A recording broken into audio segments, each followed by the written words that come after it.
చాలా సంవత్సరాల క్రితం ఒక ఊరిలో ఒకావిడ ఉండేది. ఆవిడ కొడుకు జబ్బు పడి ప్రాణాలను కోల్పోయాడు. ఆ బాధ తట్టుకోలేక ఆవిడ కృంగిపోయింది. చాలా రోజులు గడిచినా కొడుకు మీద మమకారం మట్టుకు తగ్గలేదు. ఏ రోజు తన చనిపోయిన కొడుకుని గుర్తు చేసుకోకుండా గడపలేదు. అదే చింతలో ఎప్పుడూ ఉండేది. ఒకరోజు ఊరిలోకి ఒక బోధిసత్వుడు వచ్చాడు.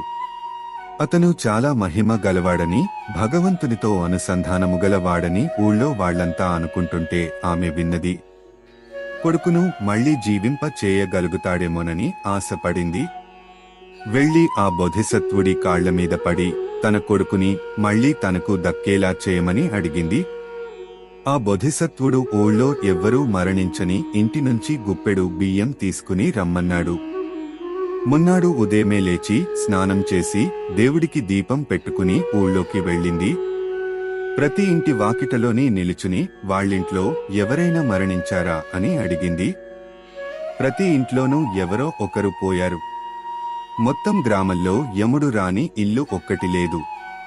నిరాశ చెందిన ఆవిడకు జీవితంలో చావు కూడా ఒక భాగమని, అది ఎవ్వరు తప్పించలేరని అర్థం అయింది. ఆ బోధి సత్వుడి పరీక్షలో దాగున్న వివేకం అర్థం చేసుకుంది. ఆ తరువాత తన కొడుకు గుర్తు వచ్చినప్పుడు మళ్లీ ఎలాగైనా కొడుకు జీవిస్తే బాగుండు అన్న ఆలోచన మట్టుకు రాలేదు.